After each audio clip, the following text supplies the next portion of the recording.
குட்டி பக்தி கதை. வெண்கல பாத்திரத்தின் வாக்கியம்.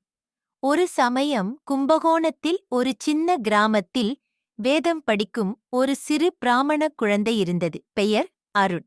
அவன் பாட்டி டம்பாள் சாஸ்திராணி, ராமாயணம், மகாபாரதம், புராண கதைகள் சொல்லும் வல்லுனர். ஒரு நாள் அருண் கேள்வி கேட்டான்.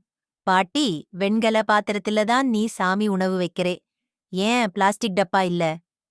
பாட்டி மெதுவாக சிரித்தாள். வெண்கலம் தூய்மை தரும். அதுல வைக்கிற உணவு சாமிக்கேன்னா அதே பாத்திரம் புனிதமா மாறும். இது நம்ம பாரம்பரியம். அருண் ஆச்சரியமாயிருந்தான். அன்றைய அமாவாசை தினம் பாட்டி பிரம்ம முகூர்த்தத்தில் எழுந்து சந்தான குழம்பு கசிய வைக்கும் சமயத்தில் அருண் எழுந்து நின்றான். பாட்டி, நானும் நம்ம பெருமாளுக்கு நைவேத்தியம் செய்யணும்.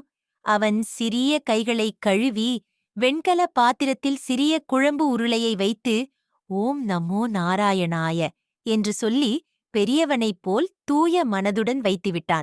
பாட்டி கண்களில் கண்ணீர். இதைப் போலவே தாங்க உண்மை பக்தி எனக் கூறி அருணைக் கட்டிப்பிடித்தாள்.